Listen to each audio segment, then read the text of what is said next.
All right. Well, I don't know if you have heard yet, but Cloudflare just went down, throwing a big wrench in the gears of my workshop today. So, hopefully it comes back on while we're doing this. But, you know, if not, then we're going to work around it, and I'm going to show you as much as I can and demo as much as I can. But the goal today was to have you guys participate with me in playing a little game that I made on testnet. But you can't actually access your testnet wallet right now.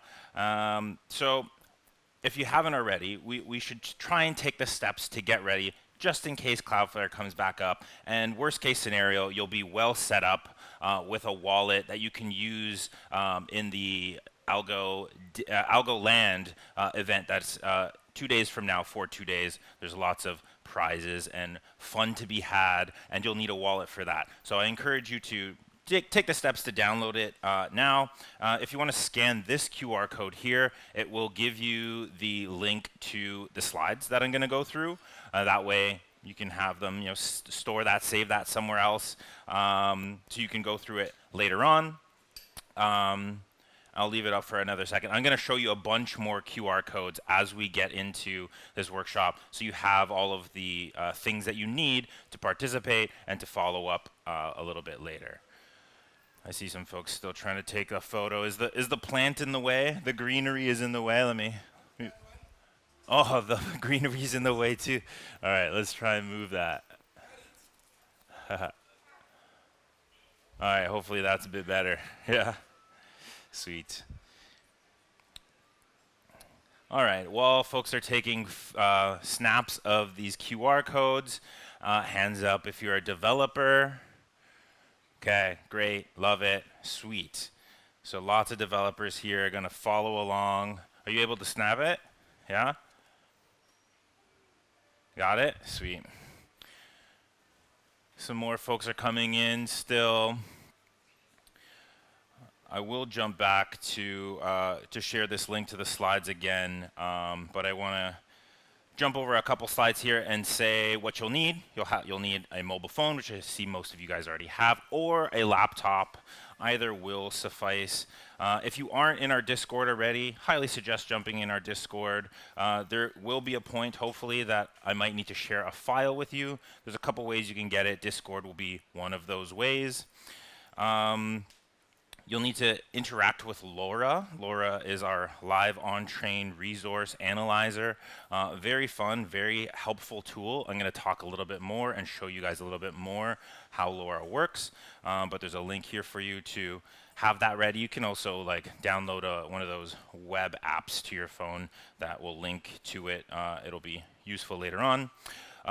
Like I mentioned before, it's going to be crucial that you have a wallet so that you can interact with the blockchain, and you'll need to get some testnet algo. So it first starts with getting a wallet, then you can get some testnet algo, and then you'll be able to participate. Lastly here is the repo that I'll be demoing. You can go ahead and clone that and mess around with it as we go. I'll be kind of talking through most of it, and then hopefully at the end I'll show you guys it running, but we'll talk through a bunch of the code and the patterns that that you can build with this factory demo that I have here. And then, yeah, again, I'm going to keep checking my my wallet to see if it loads, signifying that Cloudflare is back and working. It is still currently not working, unfortunately. Did everybody get a chance to scan this QR code for the slides? Some folks came in a little bit later. I want to give you another shot to do that. In the meantime, I'm going to crack a cold one here because Algo can, guys. Algo can. Woo!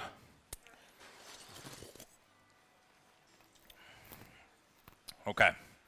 We're going to jump over here. Here are QR codes for those links that I just mentioned. So here's one for ParaWallet. If you haven't already downloaded that, quickly snag that.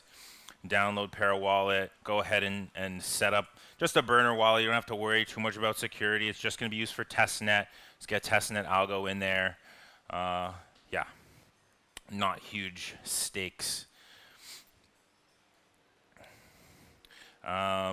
You will also need the algo dispenser. That's to get some testnet algo. So you can go ahead and use that. So create a wallet, then go to the dispenser, get some testnet algo. That way you'll be all set up. Again, that is the link to the repo that we'll be going through today.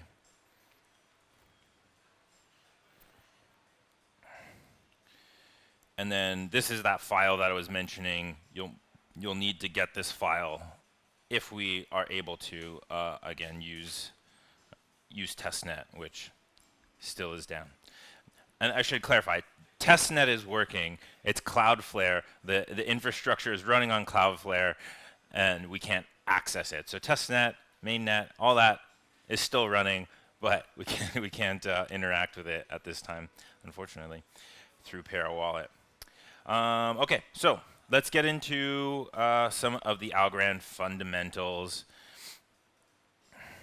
So the key fundamental asset on Algorand is called an ASA, an Algorand standard asset. And these are a little bit different from assets in other ecosystems where you don't have to deploy a smart contract in order to create an asset. It is a part of the blockchain itself. It is all assets can be native assets. All ASAs are native assets, just like Algo is the native asset. Similarly to how Ether is the native asset on Ethereum, the difference being you don't need to deploy an equivalent of an ERC20 contract in order to create an ASA. You can just leverage the fundamental functionality of the blockchain of Algorand itself to create assets. And you can configure those to be fungible or non-fungible. So you can create NFTs with them, or you can create fungible tokens with them. The key benefit there is, again, that all these assets take on the security guarantees of the blockchain itself. You don't have that smart contract risk that you might have when deploying a contract for an asset. A little bit more about assets. When you create an asset, you need to hold a minimum of 0.1 algo in your account, and that's it. And if for whatever reason you destroyed that asset, you closed it down, you get that 0.1 algo back. So it's just kind of like a deposit. It's just holding space, kind of your skin in the game, so to speak, for taking up some space on the blockchain. Similarly, in order to hold an asset, an ASA, you have to opt in. So this is a little bit different as well from other ecosystems where I'm sure you've had a random token just be dropped into your wallet and like filled up your wallet with random garbage. That doesn't happen on Algorand because in order to hold an asset, you have to actually opt in to the asset in order to hold it. So it's a key important point to mention there. The flip side is when you opt in, you also take up some minimum balance, which I'm going to get into more in a little bit. Then you have typical functionality like transactions, and transactions allow you to create and build instructions to the blockchain telling it what you want to do with a particular asset. You construct a transaction, you sign it with your private key saying you authorize it, then you submit it to the blockchain. It gets proposed by a validator and then executed once the block is validated, and then the transaction happens, provided it's a valid transaction.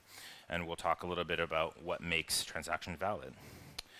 Another really cool thing about Algorand is that you can form these things called atomic transaction groups. These are really powerful tools that say, I want all of these transactions to happen at the same time, and if any one of them fails, the entire atomic transaction group fails.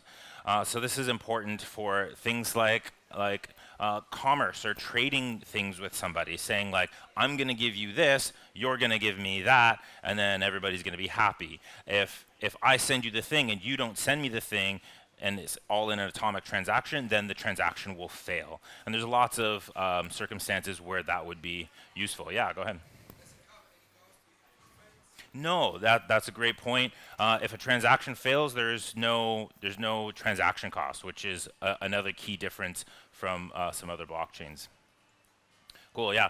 Great. Thanks for jumping in and throwing your hand up. Again, to anybody, if you have questions while I'm going through, feel free to throw your hand up, and we'll take care of those.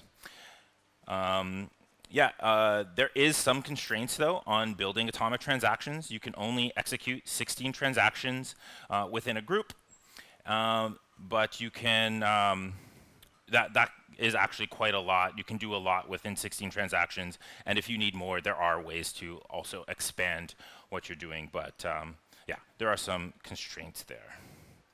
Yeah. So getting to the point of transactions failing, under what circumstances might a transaction fail? Something like if you don't have enough fees to pay for the transaction fee, that will cause a transaction to fail. Or if you remember I mentioned having this concept of MBR, or minimum balance requirement. As you're creating contracts or opting into assets and holding assets, you accrue this minimum balance requirement. That is the amount that you must keep in your wallet in order for your account to stay alive and for you to have all of those things that you've created or are holding. So if a transaction would spend some of your algo that would bring you below that minimum balance requirement, a transaction would fail as well. Likewise, if you're performing an action that you don't have the rights to, like trying to send somebody else's algo out of their wallet, a transaction would fail. So these are all instances where transactions might fail. But again, to the gentleman's point, you don't pay a transaction fee when these transactions fail. So that's pretty useful, especially in some cases on other blockchains, when a transaction fails, you end up spending a whole lot of money for nothing. So you avoid that. Not only are transaction fees very, very small, but you don't get penalized for failing. Fees and minimum balance requirements, I kind of talked about that. Transaction fees I'll hone in on a little bit more, but every transaction, no matter kind of how big or small, is going to incur the same transaction fee, 0.001 algo. And then again, there's a limit to how much computation you can do in a transaction, but then you can expand what you can do by grouping transactions and building larger transaction groups and scaling that way. But every transaction has a flat 0.001 fee attached to it. Cool, yeah, so this is a little bit more about fees. That opcode limit is what I was referring to when you submit a transaction. You have a certain opcode limit. For those familiar with like Ethereum development, they have opcodes as well. It's basically the virtual machine's way of accounting for the computation that you are doing on the network. So these opcodes build up to a cap of 700 in normal conditions. Again, you can expand that by adding extra budget or increasing the number of transactions that you're putting in a group. And we'll actually see an instance of that later on. I mentioned that the fees are a flat 0.001 algo. That is, for as long as the network's been running, it's been that way. There is a formula in which if the network ever became congested, that would increase, but it's never happened, like I said, and because we have such high throughput, I don't foresee that happening in the short period of time, but it's worth noting as developers to have that in the back of your mind. It could potentially increase. For all intents and purposes, it's not going to increase unless it's severely congested. Yeah, so minimum balance requirement, just a few things that require minimum balance is creating assets, creating ASAs, opting into those ASAs, creating any application, and then storing information in any of those applications. All of these actions are going to require 0.1 algo as MBR. And again, if you delete that information, i.e.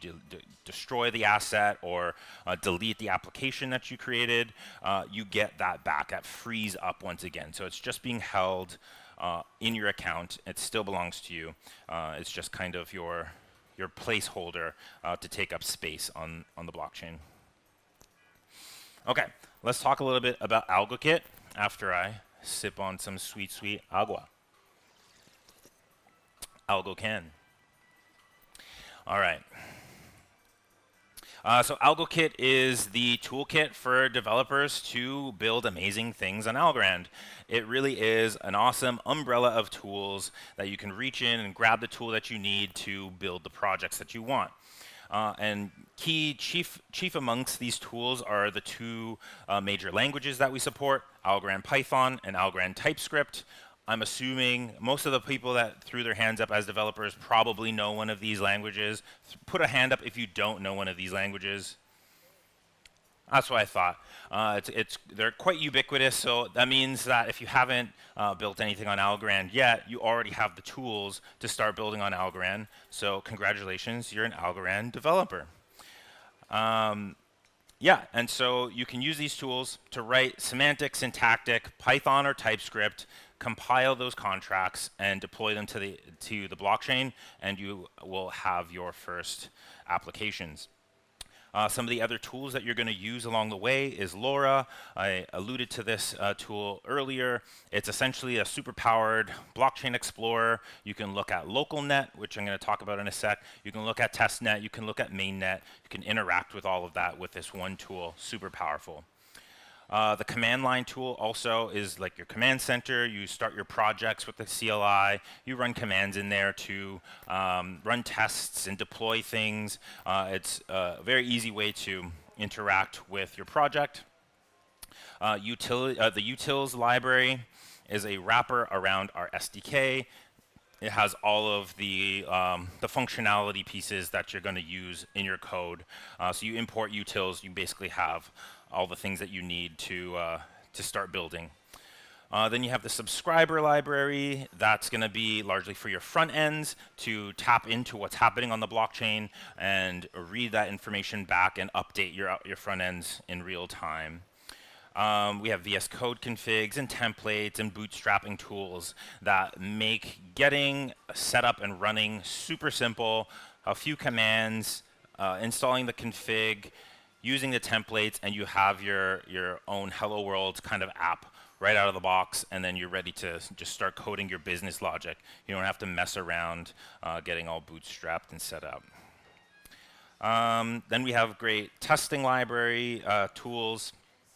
I mentioned LocalNet. So using Docker containers and the CLI, you can spin up your own version of the Algorand blockchain on your local machine within seconds.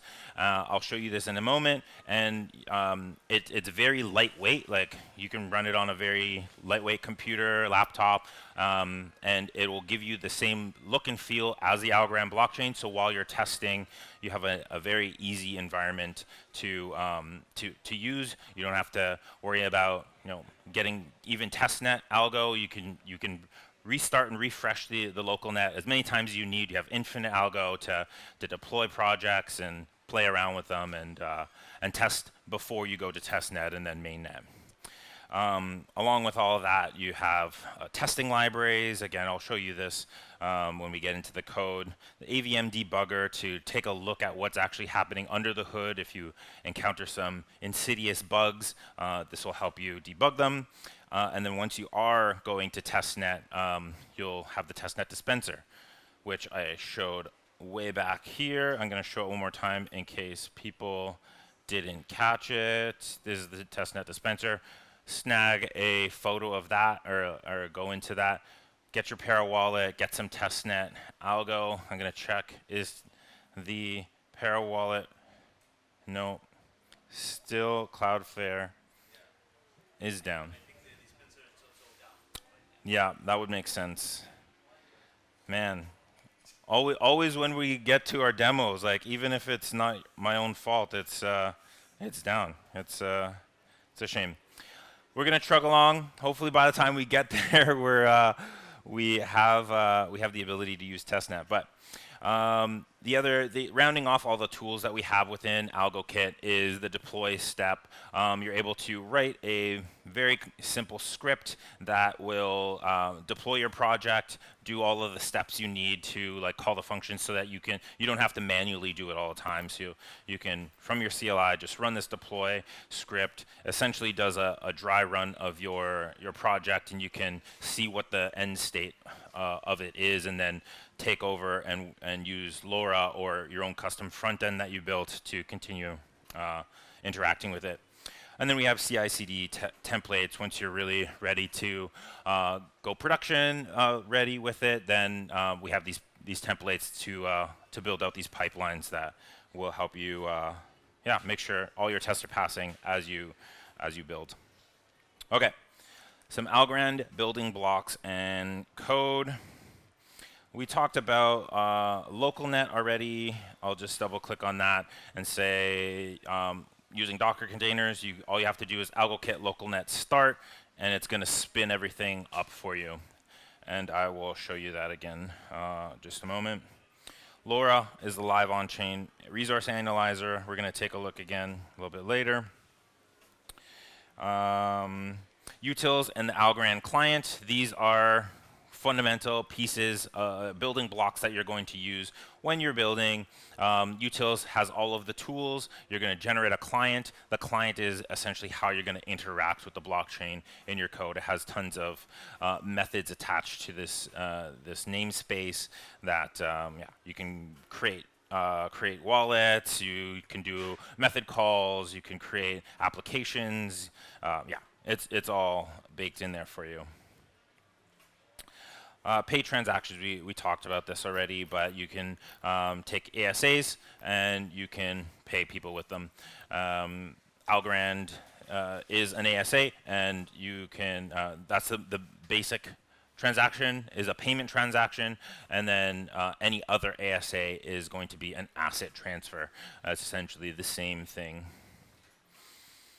When you create an ASA, you get the ability to put these manager, reserve, freeze, clawback. See, these are kind of special access roles that you can attach to these transactions that allow you to be compliant, if you wish, to certain real-world restrictions and standards. So the manager can, issue new tokens. The reserve is where you hold tokens in reserve. So if you don't want to distribute them all at once, you have them in reserve. You can distribute them to whomever you wish. And freeze, you can set an account that has the ability to freeze the tokens of any wallet. This is important in some jurisdictions and use cases. Then you also have clawback that allows you to pull back assets from any given wallet. Now, these are optional features, so you can also choose not to have them. If it's important to you to say, like, nobody has the ability to freeze and nobody has the ability to claw back, you can do that. So these are all optional. It's very flexible, very powerful tools that you can use when creating these things. Again, no smart contracts. It's core fundamental pieces, functionality of the Algorand blockchain that allows you to do this. So I mean, for certain jurisdictions like USDC, for example, they have the ability to claw back or freeze assets. I don't know if that's well known, but that is also what allows them to operate on the level that they are able to, because like the regulatory body in the US, they want to know that you have certain protections for holders of certain assets, right? And so this allows them and anybody else that wants to adhere to those specifications to be compliant. But it also is flexible to say, I don't care about that, I'm not going to do it. So it depends on what the goals are for your use case. I could also see a use case, I like playing, making games. I'm going to show you a little game in a moment where maybe you want you want to be able to claw back an item from a player of your game for certain mechanical reasons, like they died and they lose all their items. You know, you claw it back, right? Things like this. But it's not dangerous like in case of USDC. Do they have the ability of claw back assets from your wallet? Yeah. Well, I mean, yes, yes, yeah, yeah. Yeah. So asset opt-in and transfer transactions.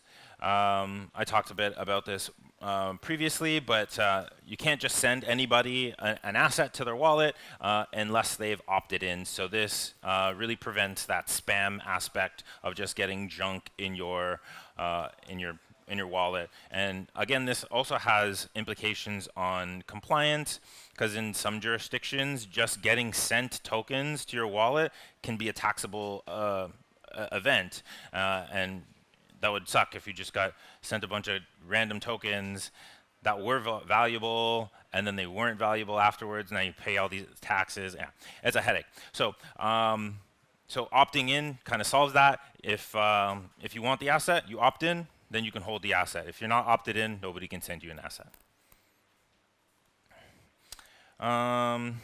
Algorand's REST APIs, AlgoD and Indexer. So AlgoD is basically the endpoint, the database endpoint that you can reach into, get information from the blockchain. Indexer is Postgres SQL database that that stores all the information, and it's basically how data persists and how you can reach in and interact and get that data out. All right, we're getting to the meat and potatoes here. We're talking about smart contracts. We're making good time. Let's see if Cloudflare is making good time. Not yet. All right, keep me updated. Keep refreshing that. Yeah, so smart contracts, very similar to probably most of you guys understand what smart contracts are already. They are essentially the state machines. They allow you to modify the state of the blockchain. They are a part of the state of the blockchain, and they contain the rules by which you can change the state. So method calls into a smart contract can mutate that contract's global state or local state.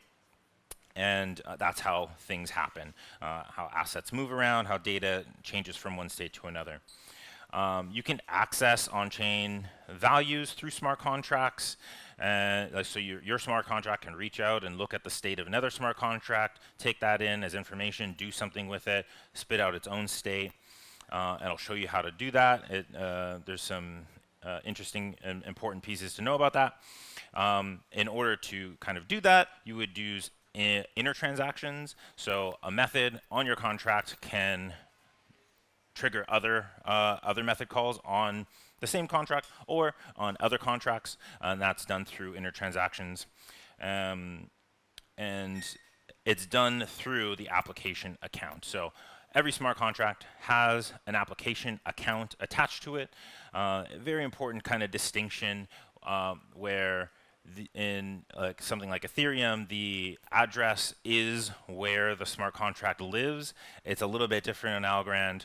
You have the application ID, and that is how you refer to an application by its ID, but that ID is also associated with an application address, and that's like the wallet that is attached to that smart contract, and the method calls on that smart contract are what determines the transactions that can be sent out of that application address.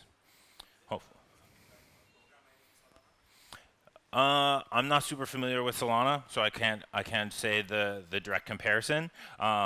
Maybe I'll just say that application ID is the unique identifier. Yep. Yeah. So it sounds similar. So you have the application ID. That's how you refer to it. So if your smart contract was looking to trigger another method call on another smart contract, it wouldn't use the application address. It would use the application ID, and then the transaction would be sent from the application address of your smart contract. So when you see on in the block explorer, it will come from that address. So just key distinctions there. So yeah, this is what I just said a little bit more hopefully clear. So you have the application itself, which has an application ID. That's where your contract lives. It has the method calls attached to it, and that method call can then reach out and use its application account to sign and send transactions. Cool. So here's where we talk a little bit about how data is accessed across the blockchain. So I mentioned that an application can have a bunch of inner transactions and do things on the internet or on the blockchain rather. But if it wants to access data from another smart contract, it needs to use reference arrays. So it can't just like access any amount of data on the blockchain because we're in a resource constrained environment. We need to be very specific about what we're going to do and what state we want to have access to, read in, or write to. And so we do that through reference arrays. And so if you want to change the balance of an account, you need to pass in the account reference array. If that account has a particular ASA in it, you need to also pass in the assets array. And these arrays will contain the information that the method call will then use to mutate that thing. That make sense? Sweet. Yeah, so I mentioned kind of in passing different types of storage. So I'll go a little bit more into that. So every application can have essentially 3 types of storage. You have global storage, local storage, and box storage. Global storage is accessible by anybody, as the name kind of suggests. You can store important things for your application in there, and then read them out later. Any application can read those out. Then you have local storage, which is going to be account specific. So if your application wants to track the state of another address's information, you could use local storage. It might not be the most robust way to do it, but that's typically what it has been used for because it is a key value pair storage. That is the address that the data belongs to is the key. The key distinction here is that is in control of the address's owner. So they can delete that at any time. It's kind of like opting in. Remember I said in order to hold an asset, you have to opt in. So that person, the holder of that address, opts into this local storage, but they can also opt out at any time.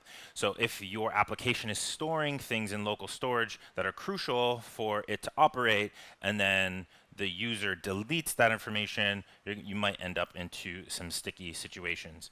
So the more idiosyncratic way of doing it is to use box storage, and that's kind of the catch-all storage that is very dynamic. It can grow, it can shrink, and it's very versatile to store essentially any kind of data.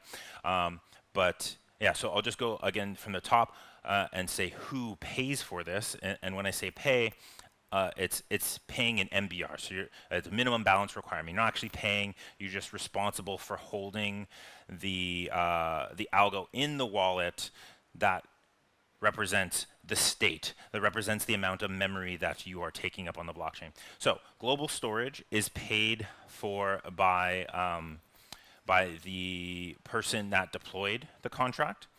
Local storage is paid for by the applications that call in and essentially opt in to it, and then the box storage is paid for by the application ID, application address itself. Okay, so 3 different types of storage, 3 different people responsible for maintaining that storage. Yeah, Yeah, so this is essentially what I was just mentioning. Global storage does have, they all have different constraints. Global storage, you can store up to 64 key value pairs. Local storage, a little bit less, 16 key value pairs. But box storage is 32 kilobytes per box. So you can like expand and shrink that. You can keep adding more as long as you're willing to pay for it with MBR. Yep. Inner transactions. So again, your method calls can reach out and call other smart contracts that you own or that anybody else owns, and that's where you get composability from. So you can reach out to something, create an asset, and get that asset ID, and generate some tokens, send it to an account. All of these things are possible through your smart contracts methods using inner transactions. All right. I'm going to talk really quickly about testing. We have testing frameworks. Super important to be testing, obviously. We have a unit testing and integration testing using vtest. Again, if you're familiar with Python or TypeScript development, you're probably already familiar with these types of tests. But we have starter code ready for you to just build out all these tests for you. And I'm going to show you my extensive testing suite when we get to the code. But here is what all of this was leading up to. We're going to talk about factory contracts on Algorand. Anybody not know what a factory contract is? Okay. Well, a factory contract is an on-chain app factory where the contract itself is able to spit out contracts of its own. And there's several different use cases for this, which we'll kind of get into. But it encapsulates the logic. It maintains the schema, the ABI, and allows you to templatize contracts so you can reproduce them or allow your maybe less technical users to reuse them. I think that's one of the main things there. And a lot of other benefits there for you. Why would you want to use this pattern? For consistency, every time you deploy this contract, it's going to be the same. You can then use that as a base layer to configure it in different ways, which I'm going to show you. Access control. So again, if you have some less technical users that you want to serve, they don't really know how to create a smart contract and deploy it and then interact with it. You can do a lot of the heavy lifting for them by saying this is the template. You can create your own version of it, your own instance of a contract, and this is what it's going to do, and they don't have to. You can abstract away some of the complexity for them. Again, so you also get operational safety because once that factory and the contracts it creates have been audited, then you know that you can just keep using them. Again, so passing that safety and security on to people that might need it. So I think I see what you're saying. Like you can make a governance factory that spits out contracts that will be for like a decision on something. And so you would create that and then configure it to the proposal. Yeah, yes, absolutely. And then composability, the factory can chain additional setups, funding, linking, all those apps. It's like streamlined. So the core building blocks that you need for these things, you're going to utilize the utils library to compile the contract within the factory contract. So when you're deploying the factory, it already has the code for its children contracts compiled and baked into it, so it just can take that and deploy it and deploy it and deploy it. You're going to use inner transactions, so the method call on your factory contract is going to be something like create app, and then that is going to take the compiled contract and send it out to the blockchain to create another instance of it. While you're doing that, you can include some arguments that bootstrap it with some starting state. So in the instance that our friend just shared, it could be the proposal that that is going to be voted on. In the case that I'm going to show you here, the beast factory can spit out other beasts, and then users, such as yourself, can go in and configure that beast by giving it attack, defense, and speed, and then we're going to battle them. So a little foreshadowing there. Hopefully, okay, we're going to check. Is testnet? No. Okay. My little heart's breaking. So what else do we have here? Box maps and global storage. The pre-owner registry. So all the apps that are generated from the factory are owned by the factory contract. So you can also bake in some protections there where you can give access to your users to certain method calls on it, but not all of the method calls on it, because people that might not know what they're doing could do some dangerous things that you want to kind of protect them from. Yeah. So what else do we have? You can also attach some logs in there. So yeah, the front ends can pick up on those, or in LoRa you can see the outputs of different method calls. Right, so the typical life cycle is on the factory. You have a create function. You can pass in some arguments that will then get passed on to the inner transaction that will deploy that child contract. And your factory is going to contain all of the asserts and eligibility for who can call these things and create apps off of it. You probably also want it to... Oh, where did I go here? You also probably want it to track the contracts that it's created. So you probably have a registry in there, maybe in global state or some box storage. So as applications are being created, you're storing references to them, so you can keep track of things. You can optionally fund those child contracts, and so as a part of the create method, you can make it mandatory for users to pass in a payment contract, or sorry, a payment transaction that you then take the funds from that and use it to fund the application that's coming out of it. Because remember, applications that have state need to have MBR. So it's important. All these pieces are kind of coming together to hopefully form a cohesive picture. Yeah, and there's management calls attached to the factory, so you can use the factory to create. You might also want to create a delete function on it to be able to delete those apps. Yeah, if it suits your use case, and not anybody can just call the delete function on it. So here we come to the Battle Beast example. And so the general idea here is you have a beast factory. That beast factory can spit out beasts that I want you all to create a beast, and then you can go and you can configure it with with its stats, and then this beast factory can also create an arena contract, and then you all can send your beast after you've set its stats and finalize it. You can send your beast to fight in this arena, and then yeah, they'll battle it out, and we'll see who wins. That was the goal. Hopefully, I don't know. Hopefully we'll get there. If not, I can demo it for you at least on local net, which yeah should all be working without an issue.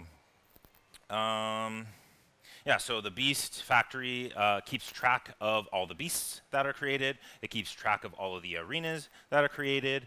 And it also allows you to create beasts and delete beasts, that sort of thing.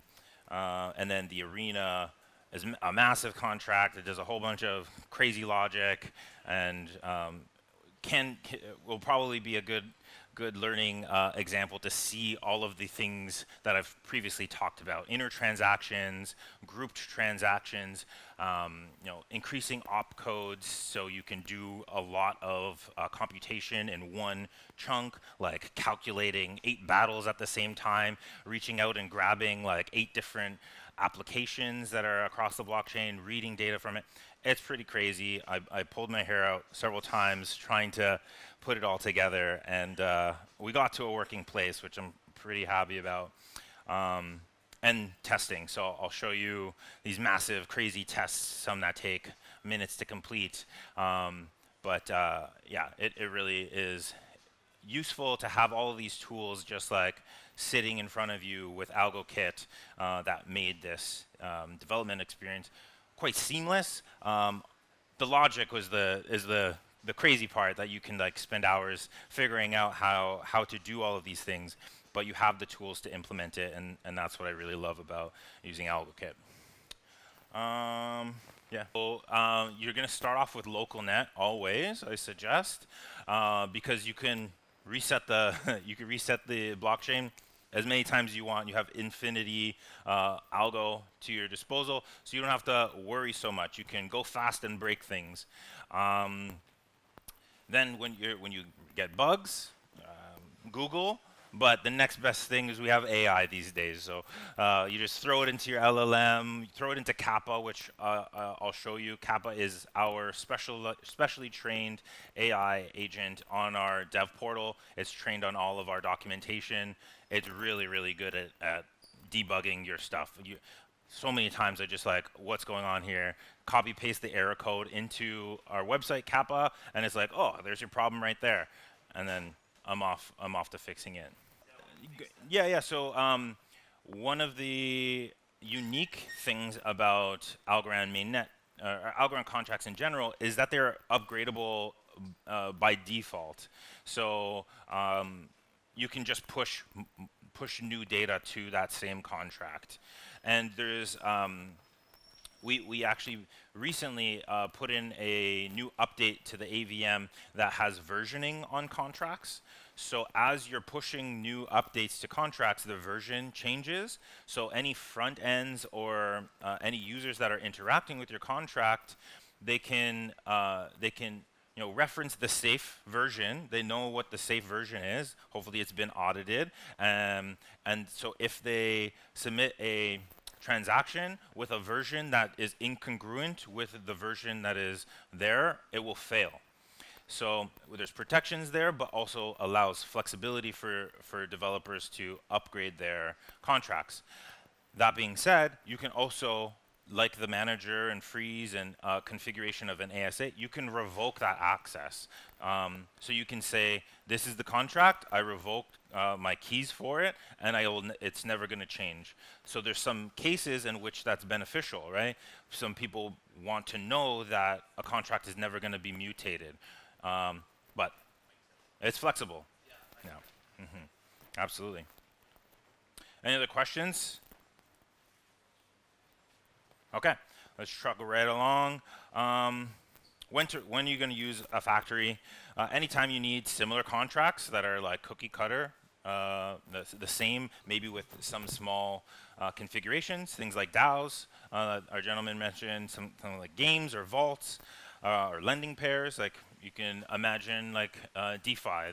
A lending pair is basically the same contract over and over again. You have a factory that can spit it out. Easy peasy, and you know that it's the same every time. Anything that requires lifecycle control, only the factory can delete, upgrade, or whitelist, etc. Similar functionality to what an ASA has by default. And then when off-chain tooling needs a single source of truth for deployed instances. So it's really good to know that this factory is going to keep track of the state of any other child applications. Okay, key takeaways. Factory contracts are reproducible. They're governed, and deployed pipelines are all there for you in one place. They turn complex multi-app flows into one-button experiences, and they pair strong with testing and registries to unlock interactive demos like Battle Beast, which we can now get into. And here is, again, the QR code for the slide deck if you want to go through it again on your own time.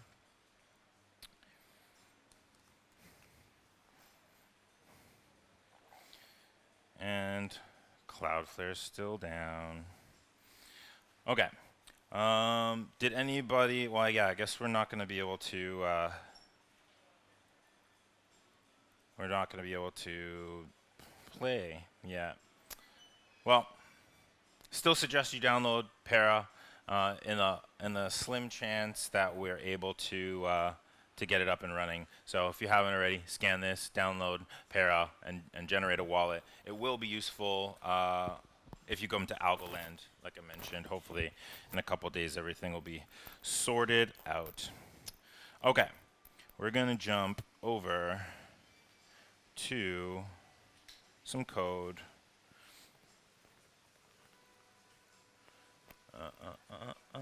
Where to start? We're going to start with,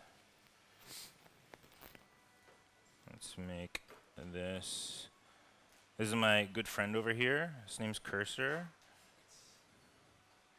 Yeah, we don't need these right now. We're going to make this bigger.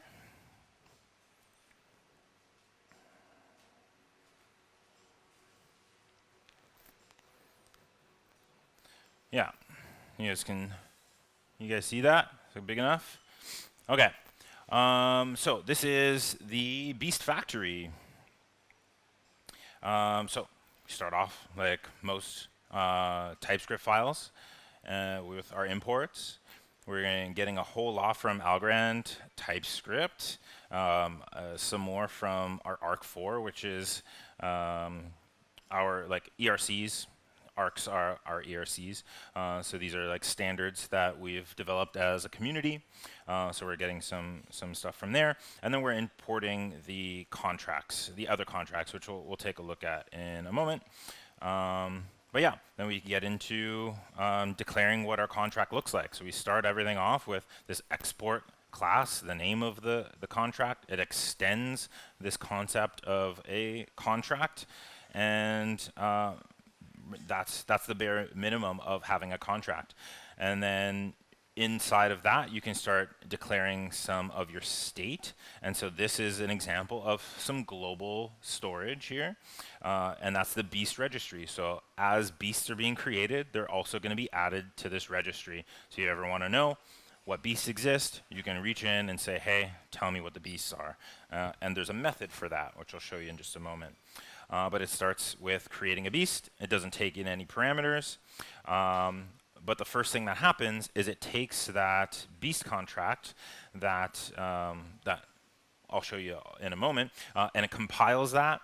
And this all happens at deploy time. So when I deploy the beast factory, it's also going to deploy the beast contract and hold it in storage along with the bytecode of the beast factory, so that whenever I call create beast, it knows, it just grabs that bytecode and spits it back out to the AVM, and it knows what the application is. In this case, we want to ensure that a sender, a user that's calling this contract only has one beast at a time. Not necessarily. It's not necessarily necessary, but for the purposes of this demo, we just wanted to show you that this is how you idiomatically prevent certain behaviors from happening with asserts, and you're making sure that the transaction sender, i.e., the person that's calling this contract method, doesn't have an entry in this box map, which is essentially a key value pair of an account to some unsigned integer data. And then here we have an instance of internal transaction. So this is going to call another transaction outside of the contract. And what it's doing here is it's taking the bytecode from this compiled contract, so the approval and clear state program, and it's doing an application call to the AVM and saying, hey, I want you to deploy this bytecode, which represents another contract. So it's creating another instance of the beast contract. And while it's doing that, it's going to also tap into the create method that exists on that beast contract, which you'll see in a moment. And because it needs to initialize some state. So as it's being deployed, it calls a method on that contract, and then that method is responsible for initializing the state of the contract itself. And then you have these very important pieces of information here. This essentially sets the parameters, sets the boundaries of the storage that your application is going to take up. So it's in the case of this beast contract, it needs to take up 6 uints and 1 num bytes, and that's essentially going to determine the fees and MBR that you need to pay, and it's securing that amount of space. It's sectioning it off for your application on the blockchain, and then you have that space, and you can retrieve the app ID of the application you just created, and then then you can start interacting with the beast itself. And in this step right here, it's adding that the transaction sender to the beast registry and attaching the newly created beast app ID to that key value pair. And then you can log out some information. In this case, we're logging the actual beast app ID. Straightforward? Any questions? Is it confusing at all? No? Super cool? Okay. So now we have a beast. What are we going to do with it? Well, we might say, hey, we don't like this beast anymore. We can delete it. But before we delete it, we want to make sure that the account actually has a beast. So this is another instance of an assert statement. You're going to use these a lot to control the flow of who can interact with what method calls, etc. You can also reject if like somebody is trying to delete somebody else's beast. So that's what this other assert statement does here. And providing it passes those asserts, you can perform this application call, and on completion of that application call, which is essentially a no op, it doesn't do anything, but at the end, it's going to delete that application, and that application is the beast that we just created. What else do we have here? Oh, yes. So we have beasts. Now we need to make them fight somewhere. So we create an arena, and this is where we start getting crazy with the intertransaction calls. Again, we're taking this compiled arena contract, we're deploying it, and in this case, we need some extra program pages because applications can only take up a certain amount of space, or rather, when you're creating an application, you can send up to a certain amount of bytes, and if your application is bigger than that, you need more pages, you need more bytes. So in this case, you use extra program pages, and that essentially means you pay a little bit more, you get a little bit more space. And there is an extent to how much you can do this, but you can fit fairly large applications by adding additional pages to it. Now on this create arena, on creating a new arena, we need to pass in a lot more information to the create arena app in comparison to what we had up in the create. So in the create, we just had one argument to pass in, but when you're creating an arena, you got to pass in a bunch more, and we'll see what those are once we get over to the other application. What else do we have to do here?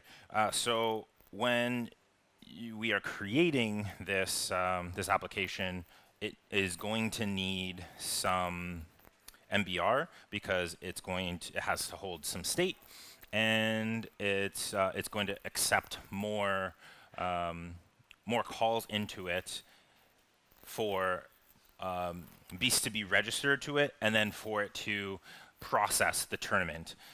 So moving from round to round, doing all the battle simulations and whatnot. So we trigger another internal transaction here to send it some initial funds so that it doesn't fail instantly because it doesn't have enough MBR to hold all of its initial state. So that's an important step you might run into if you're initializing a new contract through the factory pattern and it's failing. It's probably because it doesn't have enough MBR, and so you have to make sure you're sending that into it. And yeah, in this case, so me as the kind of orchestrator of this tournament, I don't mind paying for it. So I'm going to call this function, and I'm going to pay in the MBR. But if this were something that you don't want to pay for yourself as the application owner, you can pass this cost on to the users, and I'll show you an instance of that later on. Just bookmark that in your brains for a moment. And that's a Beast Factory contract. As a simple as we're going to get today. It's going to get much more complicated. Hopefully we don't get lost. But yeah, are there any questions about that? Cool. All right, we're chugging along here. So the next contract we're going to take a look at is the Beast contract. So we got a little bit more going on here. So when we initialize the contract, we got a whole bunch of global state going on here. We have the owner, and the owner, remember, is going to be the Beast Factory because it's the one that's triggering the transaction to have it created. We're just going to capture that address and store it in some global state because we're going to reference it frequently in some of the asserts. So it's good to have it close by and handy so we don't have to reach out and grab it every time. And then we have the three stats, like attack, defense, and speed. We have the state telling us whether or not it's finalized. Once it's finalized, you can't change its stats anymore. There's a limit to the number of points you can attribute to a beast, capped at 20. So we want to keep track of that. And we also want to keep track of any tournament that it is currently participating in. Okay. So when we remember in the Beast Factory, I'm just going to jump back to that real quick. When you call create beast, it is then doing an internal transaction to call out to the contract that it just deployed, and it's calling the create function on that contract. So that is this function right here. So the only time this can be called is on create, and that's what this decorator here signifies. It's called once on create, kind of like a constructor, and it must get this information, the owner value, and then it's going to store that value in global storage. Cool? Then you want to be able to, and you have like typical getter setter method. So in this case, you want to be able to retrieve the owner back. So you have a method for that. You want to get the total points that it has. You want to get the stats that this beast has. So you have some getters there. And it's just strictly going into that, that global storage and retrieving it and sending it back. Read methods are free. Yeah. What does the decorators do there? Create function, for example. This here? Yeah. Yeah, it's just saying that this is a valid ABI method. This is a valid call for anybody to call. And we're saying here that it's read only, so it's not going to mutate anything on the blockchain, and therefore it's free. Yeah, so all these are read only. Great questions, guys. Any more before I keep going? Okay. So yeah, you're going to want to be able to set stats. And so you create this method that sets all of the stats at the same time. You're passing in attack, defense, speed. And I created this little helper method here, and I can zoom over to it. Essentially, it's a set of asserts that are common across several of my methods. So I extracted it out into a helper that makes that checks that the owner or the beast is not finalized. So only the owner can set values, and only the and it can't be changed if it's already finalized. Yes, let me go back to where I was. Right. And then we're calculating the total points, and we're making sure that it's less than 20 because that's the cap. And then if those asserts pass, then we're going to mutate the global storage. All right. Just to show you that you can break it down, you could set each of them one at a time. You can call and just set the attack. You can call and just set the defense. You can call and just set the speed. And then once you're happy with your beast, you've got your attack, defense, and speed all dialed in correctly, you're ready to go to the tournament, you finalize it. Again, making some quick asserts, and then just changing the global value to say true, meaning it can no longer be mutated after that. This is the delete function that we talked about from the factory side. So when and if you don't want your beast anymore, you can call this function, but it can only be called by the creator, which is the factory application's address. So you as the owner, even though you created it, you can't call this method directly. You have to call it from the factory contract, which then has the authority to call this method. So it's like an interoperable control flow method there. I hope you guys can pick up on that pattern there. Yeah. That was that assert helper function, and then if you want to update a stat, you can do that through this function. So maybe you previously set a stat and you're like, no, I don't like that, I want to redo it. You can use this function to update it. And that's the beast. That is the beast. Any questions there? Okay. How much time do we have? About half an hour-ish? Okay. Still, man.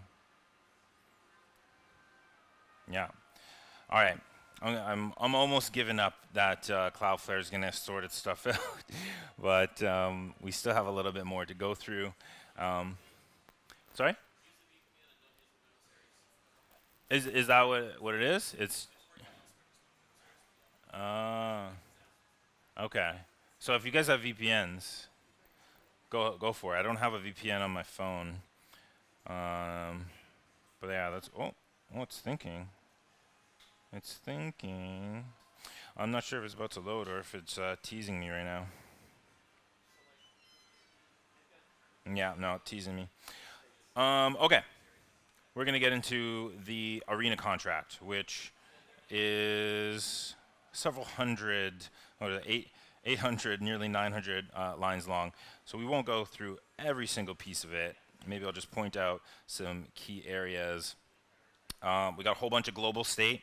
Lots of things to keep track of, like the top level factory app address, this concept of an admin. So this is allowing some control flow where I can set a administrator address, so it's not only the factory app address that can do some things. You can set another address to allow some function calls directly. Registration fee, whether or not registration is open or closed, whether or not the tournament has started, any registered beasts that have joined the tournament. Then you have round participants and round winners. So this is going to be the things that keep track of who's participating, where they are, if they've been eliminated or not. What else we got here? Yeah, so registration count and registration at, basically a way to keep order, because the ordering of registrants is important for this use case because it makes up the bracket. So basically, whoever joins first, if there is a non-power of 2 amount of participants, is going to get a bye to the next round. If tournament brackets work, you need like powers of 2 in order to make balanced even brackets. So if there's an odd number, then yeah, you have to calculate buys. That was a headache. But we did it. We got there. We were able to figure it out. So here we go with the create arena call. Again, this only gets called once, like the constructor. So when a Beast Factory is creating this arena and needs to pass in all of these arguments in order to initialize the global state, and then it's also setting an admin if one was passed in, and that is going to be administrator, another address that has access to call these methods here. Then we have a ton of helper functions. We want to assert that either the app address or the admin is calling, and that's going to be used several times in these various method calls. Storing the participants in an organized way was very difficult to figure out, and so what I ended up doing was storing it all as bytes in this like massive box essentially. And so we have a slice at the beginning to tell how long this box is going to be, and then I just kept appending on slices of bytes that represent these addresses, and then I have to go through and like pop them off as they're coming up in the battle system. Yeah. So we're going to need to encode and decode and like store these things and then retrieve them and move through these arrays. And so those helper functions help in doing that. You're going to need to get the registered order. We want to append, so we want to add to that order. Yeah, lots of helper functions. So many helper functions that I didn't even use this helper function. So yeah, you want to get round winners or set round winners. Does get beast stats. So that's an important one. So remember, we have all of these Beast app IDs living out on the blockchain, and they're registering for this tournament, and I'm storing them in box storage, but I don't know much about them besides their application ID. And so when it comes to their turn in the battle system, we need to know what their stats are so that they can battle properly. And so this is a way of reaching out and taking the little information I have in the global storage of my application to then go and find that information on the blockchain, retrieve it, and then use it in my application.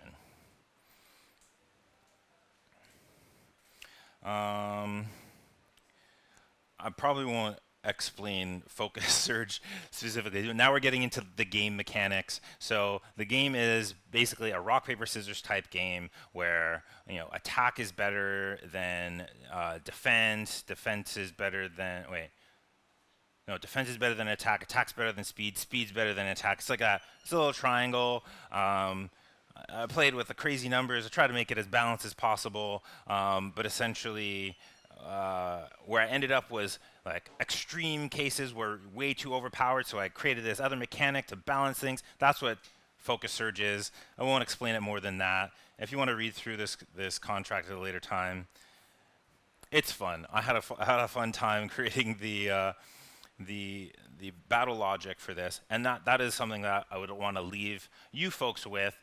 You could basically take everything that we have here and just change the battle logic, and now you have your own game. And my idea is that I can make the Beast Factory contract flexible to take in the bytecode of arena contracts and deploy them. So it can be like a community driven game where people can create their own tournament logic and then pass it in and create an application for it, and then everybody else that has a beast that belongs to that family can join it if they want. Yeah. There's some logic for tie breaking, and then we get into actually resolving the battles. So reaching out and getting the stats for each beast, applying the focus surge, basically giving them a boost in certain circumstances, and then going through the attack for speed and speed versus defense, etc., etc. Points are awarded. There's tiebreakers, and then there's a winner of the battle, and the winner carries on. The loser goes and watches from the sidelines. Register beast. This is probably one of the bigger methods here. Lots of asserts, lots of edge cases, and weird things that I had to figure out. Again, I won't go too much into it, but yeah, if you're interested in checking it out, I suggest doing so. What else can you do here? You can set the admin, so if at some point you want to change the administrator, you can change it. Once enough people have registered, you're going to close the registration. There is some fees involved. There's like a fee to join the tournament. It's a small fee, but I have the ability to, that's my winnings. I can withdraw those fees and be like, everybody had fun in my tournament. That's my payment. Yeah, these are kind of more helper functions that check the next powers, making balanced brackets, organizing the brackets. Yeah, some more calculations for battle logic. Anything else interesting to mention here? Is there some randomness in the battle, or it's always been the same? It's just the stats, or it's an entropy there. It is very deterministic, and I wanted it to be that way. The randomness is your inputs, the user's inputs. Yeah, and there's some randomness in the ordering, like, but it's a race condition. So like the faster you create your beast and join, the earlier you're on in the bracket, and then if there's an odd number, you get a bye to the next round. So a little bit of randomness, but not it's very deterministic. But you can make your own one that's more random, and Algorand's a great place to do that because we have verifiable random functions, so we can actually do randomness on chain in a cool, reasonable way. Cool. Yeah. So once you figure out the winner, you got to append it to the winner's storage, and then you want to get those back as we go through. Yeah. What else? So yeah, you can resolve battles one at a time with this massive function here, or you can resolve battles in chunks with this massive function here. And this was another function that took me a while to figure out. Notice this ensure budget here is 100,000. So remember when I was talking about this one's 2,500. In my slides earlier, I mentioned that a single transaction can take up 700 opcode. That one, I needed to up it to ensure that it was able to take 100,000. So resolving that many battles because it needed to reach out and grab so many other application IDs, calculate their stats, and like put all of this together, it needed like so many additional application calls. So, oh my goodness. Just in time. Let's go. Everybody download Para right now. We're going to play this game live. Okay. I'm not even going to explain the rest of this. Yeah.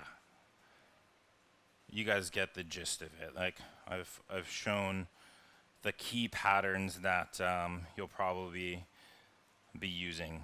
All right. What do we got to do here? We have to, okay, let me quickly just show you.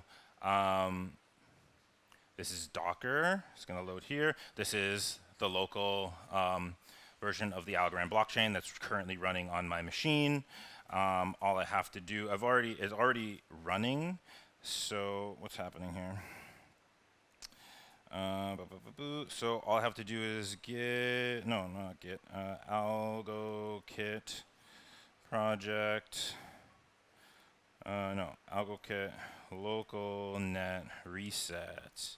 So I'm just gonna reset the version of the blockchain because I've got tons of crazy apps that I've been testing. But now I'm resetting everything, blank slate. My local net is reset. And I'm going to go over to my deploy script. And so I've configured this to do a bunch of things that I need to do when I'm just starting up the application. And I have a config in here that says how many beasts I want to create, and different stats that I need, and how many steps that I want to go through. Yeah, so I'm just gonna run this so you guys can see it in action while you're hopefully downloading Para, creating a wallet, getting some testnet algo. So algo kit project run. Oh no, algo kit. Yeah, project. Oh boy. Deploy local net. So it's just gonna go brrrr. So it did a whole bunch of stuff for me here. So you can see these beasts are being created. So all these beasts got created for me. The arena application ID is that. That's a very, very low number because, again, I just reset the local net. So I could go to LoRa. I can go algo kit explore. And LoRa is going to open up for me. And so this is that live on-chain resource analyzer I was talking about. Super helpful for all things like development, testing, and interacting with your applications while you're building. And I can go and look at this application, and there it is. So you can see the global state that's attached to it. You can see those global state bytes and UN requirements that I had to pay for. This is the account address, different from the creator address and the application ID. So all those things that I mentioned earlier, you can view and interact and see here. Okay. Who wants to play the game? Yeah. Yeah, I want to play this game. So what are we going to do here? We're going to go to testnet. So this is the very janky, cheap front end that I created.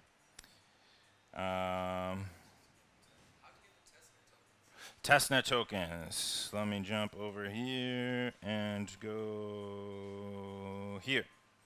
Scan the QR code.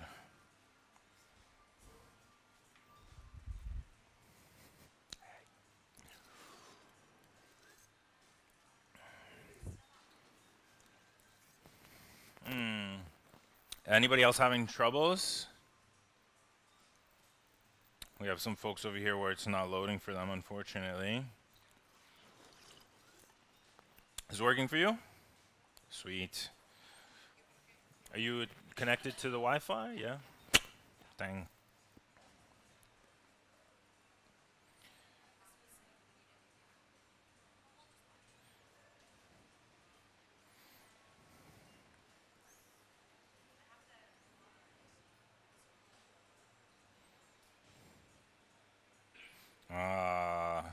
That's not good.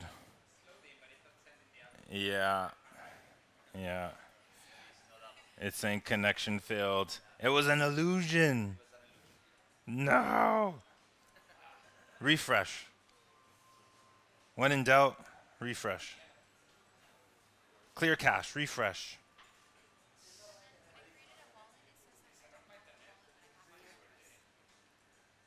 You need to use the dispenser because you need MBR. Yeah. Yeah, yeah, yeah. Back to the scroll, the spinning wheel. Oh, that's a shame. Okay. Well, keep trying, guys, and I'll keep talking about what's happening here. Um,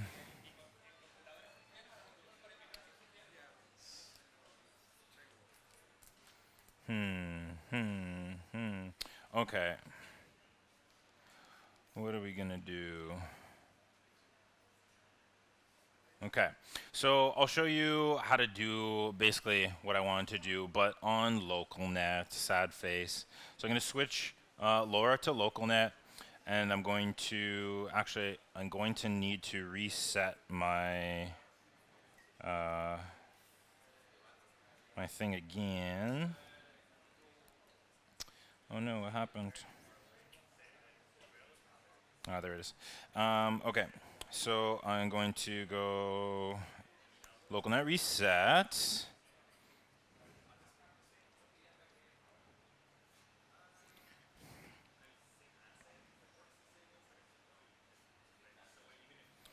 And then in my config,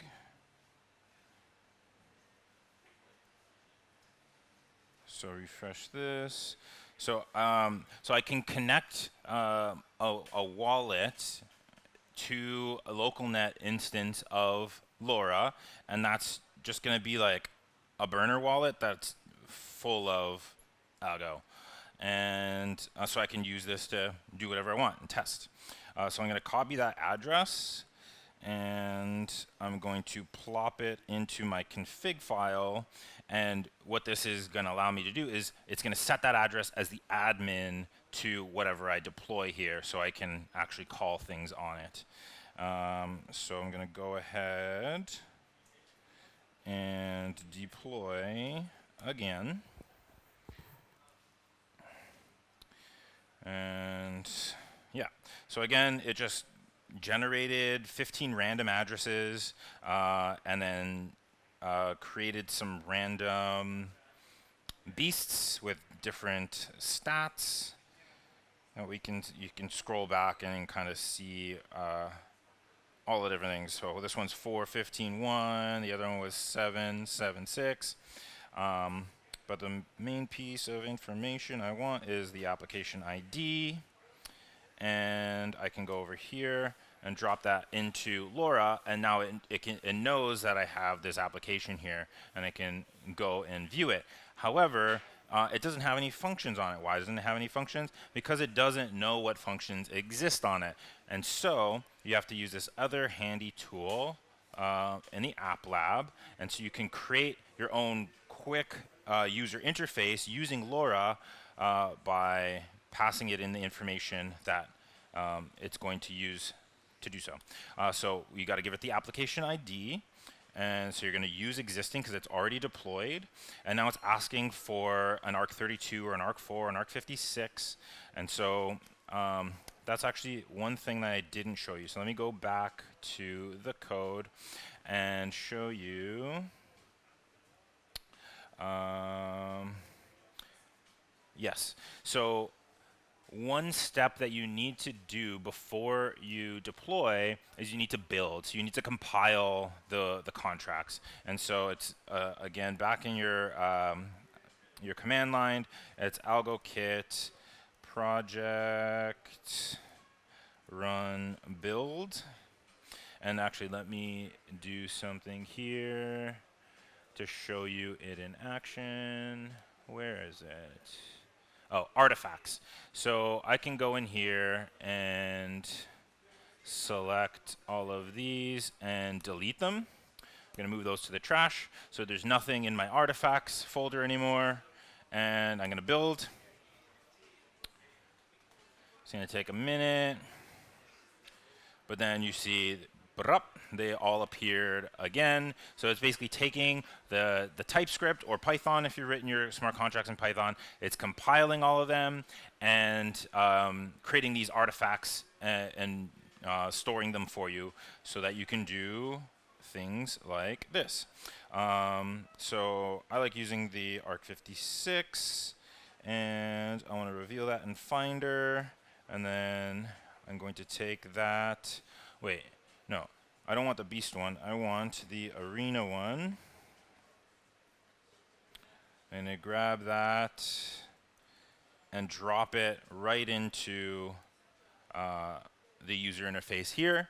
And then I say next, and then I give it a name, which is arena. That's fine. And I say create. And now I have this user interface that I can interact with the application through.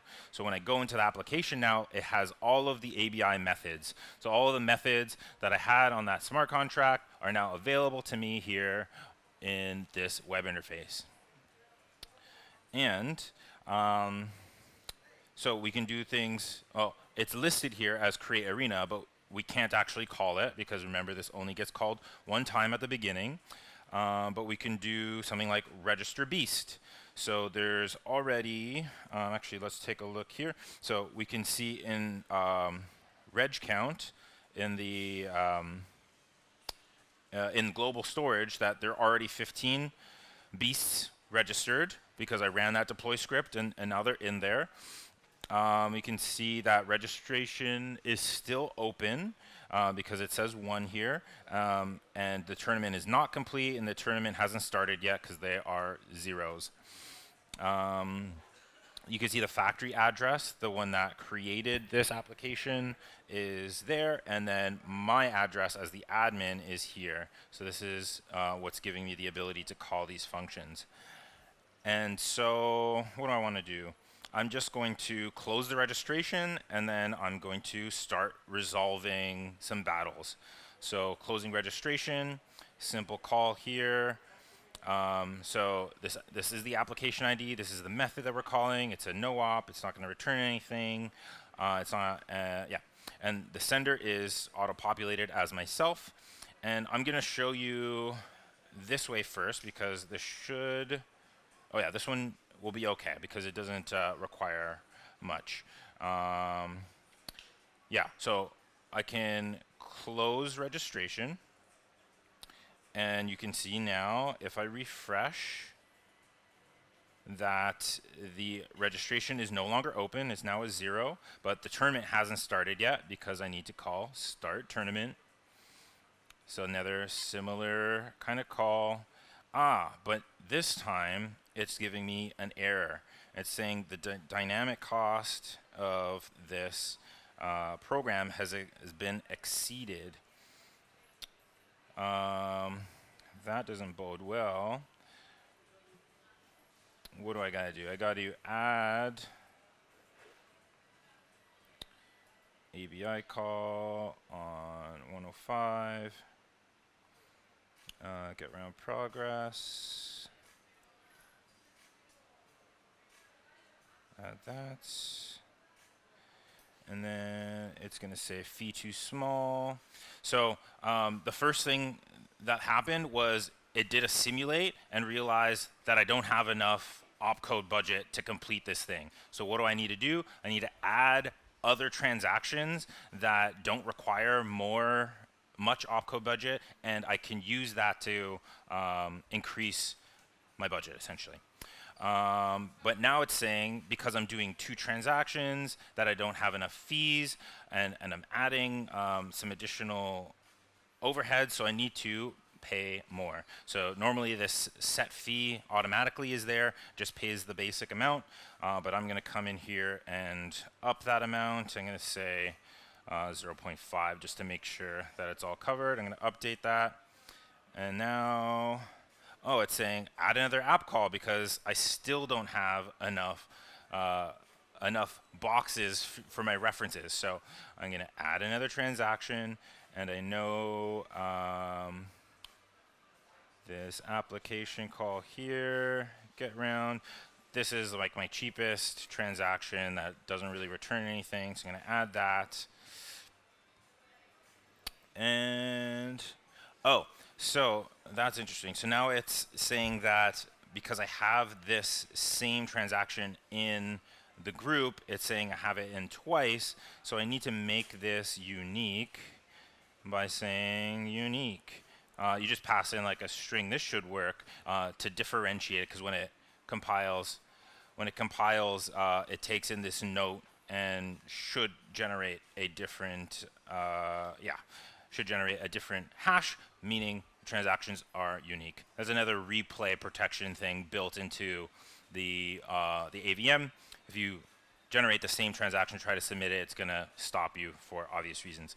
Okay, now we can see that all of these boxes have been filled in here. And so these are references to all of the applications out on the blockchain outside of this contract that I need to reference in order to perform this action. So I had to construct this group transaction with different, so the main method here is the start tournament. That's what I want to do. But in order to do that, I need to reference all of these other applications. So I need to add to this group transaction all of those applications so that it has enough boxes to reference.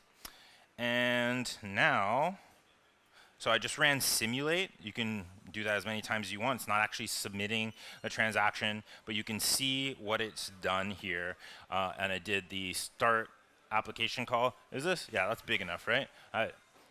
Oh yeah? Sorry. Is that better?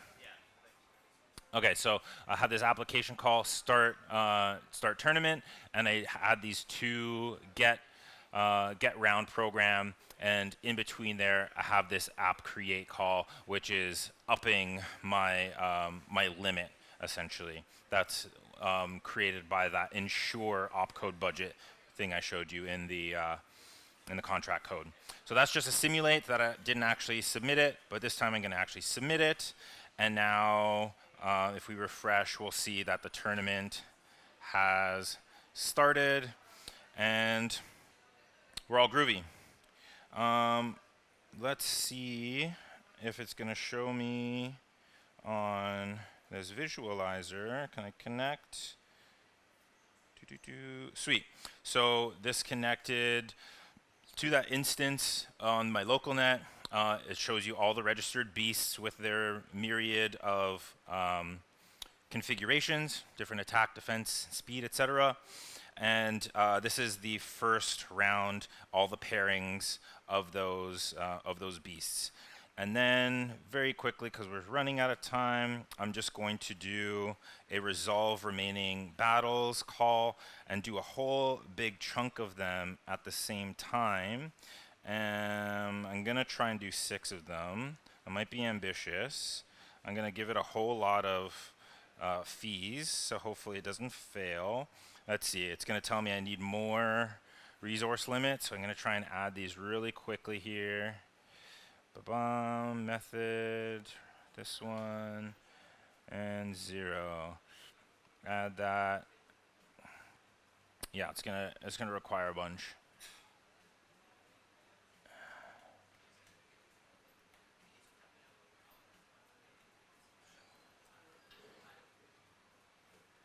Is that going to be enough? All right, I got to differentiate it again. We'll just say 1.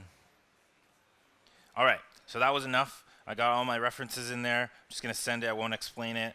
But look at all those app creates. It just like spun up so many different transactions to make sure I had enough budget in order to perform that action. And then, oh shoot, let me connect that again very quickly.